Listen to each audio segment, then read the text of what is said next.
Ini kalau dalam tradisi nubuah itu, saya dengan Pak Onu berteman lama, mulai tahun 2000 berapa. Itu kalau Pak On bertamu ke saya, harusnya tidak usah tak kasih makan, karena sudah dekat. Tapi kalau kenalan baru itu dikasih makan, disangoni. Jadi Nabi itu perilakunya agak unik. Akhirnya ada orang yang cara berpikir itu dangkal, ya Rasulullah ini tidak fair. Yang iman lama tidak diservis, yang iman baru diservis. Cara berpikir Nabi begini, orang Ansor itu kan sering memberi Nabi. Perjuangannya Nabi ditopang orang apa? Ansor. Donatur lah, kira-kira orang Ansor itu donatur. Donatur itu keren. Karena donatur itu artinya al-yadul ulya khairum minal yadis. Sehingga ketika Nabi sudah menguasai negara, menguasai Mekah Madinah, sudah futuhat, itu orang Ansor tetap gak diservis. Yang diservis Nabi itu orang-orang baru masuk Islam, disebut wal mu'allafati qulubuhum atau Islam mu'allaf. Ada 1-2 orang yang protes, tentu yang gak pinter. Tukang protes pasti tidak. Wong iskal-iskalnya sendiri, otaknya nggak sampai-sampainya sendiri, orang lain disuruh jawab. Makanya di sini tidak ada tanya jawab, nanti iskal-iskal kamu sendiri, bingung-bingung kamu sendiri, saya disuruh jawab. Berarti Gus Pak nggak mau ditanya, ya memang nggak mau, karena tadi jawab sendiri aja, nanti pinter sendiri, kapan-kapan pinter sendiri. Akhirnya tanya begini, cara tanya gini, ya Rasulullah, ini nggak fair. Orang sudah Islam lama setelah negara terbuka milik Anda, setelah kita menang, setelah kita menguasai negara, tidak kamu servis. Sementara yang baru Islam kamu, Nabi itu bertanya senyum-senyum, rileks saja. Lama-lama tambah ekstrim pertanyaan. Kata Umar, ya Rasulullah saya beri izin untuk membunuh orang ini. Umar itu pikirannya karena mangkel loh Nabi. Nabi jangan. Kalau kamu bunuh, nanti apa kata orang banyak? Inna Muhammad dan yaqtulu ashabah. Dikira Muhammad membunuh sahabatnya. Nabi masih mendengar, komplainnya masih dengar. Lama-lama Nabi memberi penjelasan. Kamu ini orang Ansor. Kamu biasa memberi saya, memberi dana perjuangan. Memberi itu hebat. Saya tidak ingin menurunkan grade Anda. Grade sebagai pemberi, berarti kelasnya elit. Sekarang menjadi penerima. Itu tidak bagus. Itu betapa Rasulullah ini namanya kecerdasan nubuah. Kalau orang biasa memberi, biar memberi saja. Supaya dia tetap heroik, tetap patriotik, tetap keren karena mentalnya Jangan sampai dari mental memberi kemudian mentalnya peminta. Jadi kalau Pak On jadi tim suksesnya Pak Jokowi itu ya tidak minta-minta. Kalau dulu kampanye ya kampanye saja. Biar memberi terus nggak pernah minta. Meskipun akhirnya ya gelong. Tapi Nabi dulu tidak gitu. Jadi orang Ansor itu nggak pernah diservis. Padahal jasanya kayak gitu. Supaya kelasnya tetap kelas elit, yaitu pemberi. Penanggung jawab. Nabi gak ingin orang Ansor turun grade menjadi penerima. Orang-orang yang cerdas nubuah menerima konsep Nabi. Orang lagi khawarij itu orang ibadahnya hebat tapi cara berpikir nubuah itu unik. Nubuah itu cara berpikir tadi. Apa ya? Melihat sesuatu yang benar biar benar terus. Yaitu tadi, mental memberi itu ya biar memberi terus, tidak usah di-share. Maka ketika Abu Bakar jadi Khalifatul Rasulullah, itu ada sistem kepegawaian. Itu gajinya Umar yang sudah Islam lama, gajinya Abu Bakar yang sudah Islam lama. Itu sama Abu Sufyan sama, padahal Islamnya Abu Sufyan baru setelah Fatih Mekah, kira-kira baru setahun. Terus diprotes sama orang-orang, ini Islam lama kok gajinya sama Islam yang baru setahun kok sama. Kata Abu Bakar, fadailuhum indallah, mereka punya kelebihan Islam lama itu indallah, nanti balasannya biar surga. Kalau di dunia sesuai profesinya. Artinya profesi kalau penjaga kantor ya berapa, kalau dosen berapa, pokoknya ya sudah. Dan itu diterima oleh sahabat, semuanya menerima konsep itu. Era Umar agak dibalik. Abu Sufyan kira-kira gajinya 1 juta, yang lainnya yang menangi Nabi mulai awal gajinya 10 juta. Ditanya, ya Umar, kenapa ini jadi rubah seperti kebijakan Abu Bakar, tidak seperti Abu Bakar? Jawabnya Umar lucu. Fa wallah la usawwi baina man qatala Rasulullah wa baina man qatala ma'a Rasulillah. Demi Allah saya tidak akan pernah menyamakan orang yang dulu merangi Rasulullah yaitu Abu Sufyan dengan orang sing selawase derekno Rasulullah yaitu Sayyidina Ali dan sebagainya. Ini penting. Artinya ketika gajinya orang saya seperti Ali radhiyallahu anhu itu tinggi itu bukan karena lamanya Islam, tapi karena lamanya iman. Jadi mulai dulu ijtihad itu ada dan dulu dia biasa saja. Karena tadi ada kecerdasan nubuwah. Saya ulang lagi, ada kecerdasan apa? Sekarang itu kecerdasan tomak atau kecerdasan nafsu. Itu kalau sampai ngaji kitab tasawuf, itu bab bakhil itu tidak ada. Menurut kitab tasawuf, medit itu tidak ada, kikir itu tidak ada. Yang ada itu tomak. Tomak itu berharap dikasih orang lain. Sampai pernah nggak bilang kalau artis-artis di Jakarta kikir? Tidak pernah kan? Karena kamu tidak pernah ingin diberi. Tapi kalau kamu punya pacar karena kenal tidak pernah ditraktir, oh pacar saya kikir. Karena kamu ingin diberi. Pernah nggak kamu hukumi orang lain kikir yang nggak kenal? Padahal tidak pernah memberi kamu. Apa kak? Karena kamu tidak pernah ini.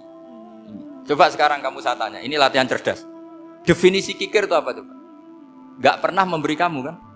Artis-artis Jakarta, tokoh-tokoh nasional pernah nggak memberi kamu? Enggak kan? Tapi tidak pernah kamu vonis kikir karena kamu tidak pernah tomak.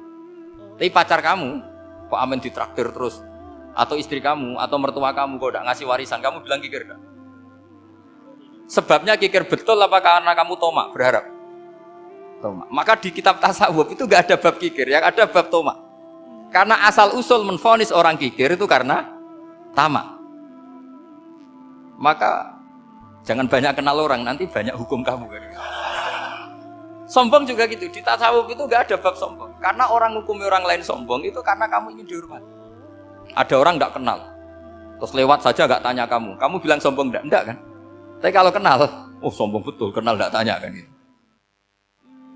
Jadi tasawuf itu sisi unik dari khazanah Islam. Makanya di tasawuf itu gak ada kritik terhadap kikir. Ya tentu kikir itu buruk, pasti ya kikir itu buruk. Tapi gak perlu dikritik. Jangan-jangan yang salah kamu. Mau kenal Pak On di PPAI terus ingin jadi sekretarisnya. Terus ingin kenal Pak Jokowi ingin jadi menterinya. Nanti kenal rektor ingin jadi pegawai. Ketika gak diturutin bilang Pak Rektor kikir.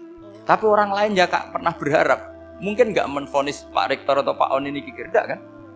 Berarti vonis kikir itu status orang itu apa gak kesampaian niat kamu?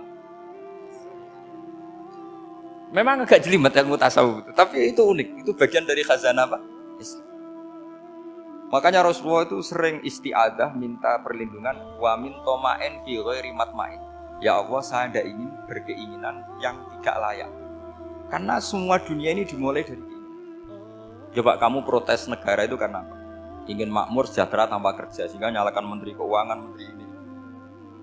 Makanya kalau guyonannya ulama tasawuf gini, tak beri bocoran. Guyonannya orang tasawuf. Gini guyonannya.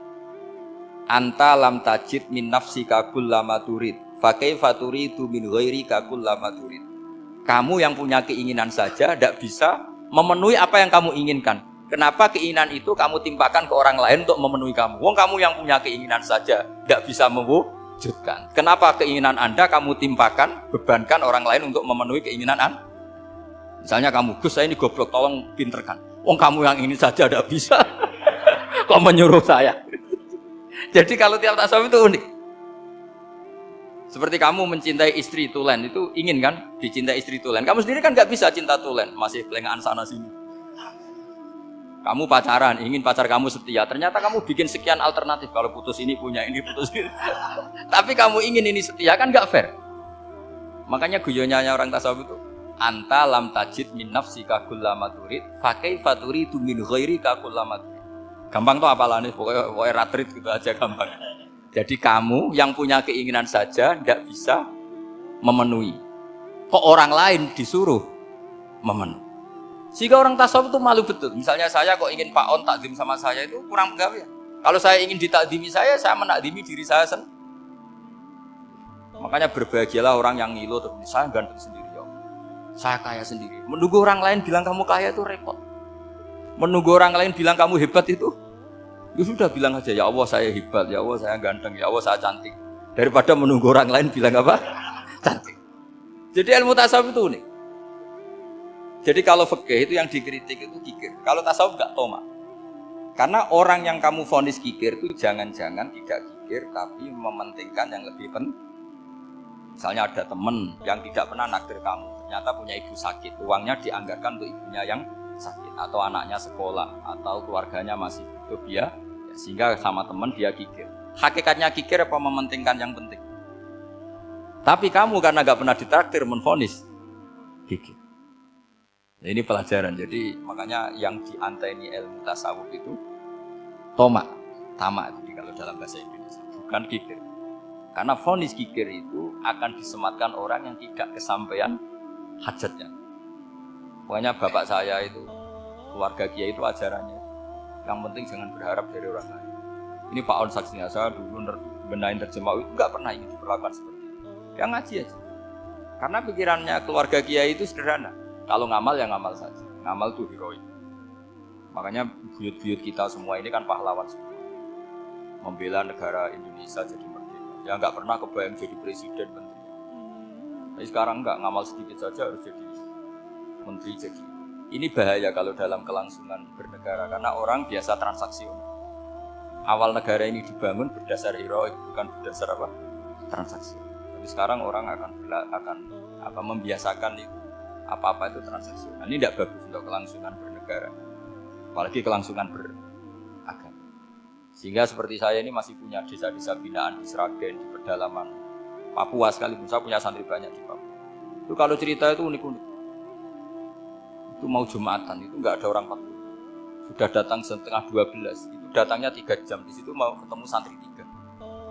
Semua, karena ya akhirnya mereka tanya gini Pak. Pertanyaannya itu, Gus, boleh nggak Jumatan orang 3? Secara fikih Syafi'i kan harus orang 4. Kemudian mereka tak bilang, buat sholat duhur saja. Mereka nggak mau. Wong Jumat-Jumat kok duhur. Harinya kan Jumat, masa sholatnya? Sehingga kita yang jadi kiai akhirnya nyari fikul madzhabil arba. Nyari fikih madzhab 4. Ternyata Imam Malik membolehkan orang 6. Ada yang bilang 12. Yang penting keceluk jampun. Jampun itu kelompok. Kalau 3 kan belum keceluk apa? Belum disebut apa? Ini penting saya utarakan supaya kita berjuang itu bukan karena selfie seperti ini kayak di Lil Alba, masjidnya keren, kampus swasta tertua, terus termasuk nomor 1-2 di Indonesia. Oke, kita syukur dengan kebesaran itu. Tapi yang namanya dakwah itu menjadikan orang tidak tahu menjadi tahu, termasuk kepada desa-desa tertinggi. Sama, yang namanya menteri itu pembantu presiden untuk memenuhi kebutuhan rakyat banyak. Sekarang misalnya menteri pertaniannya itu hebat, cerdas, tapi petani nggak mau nandur padi, mau apa? Coba yang membantu ketahanan pangan itu para petani mau nanam padi apa karena menteri pertanian? Karena petani mau nanam. Ya sudah GR saja, kita pembantu.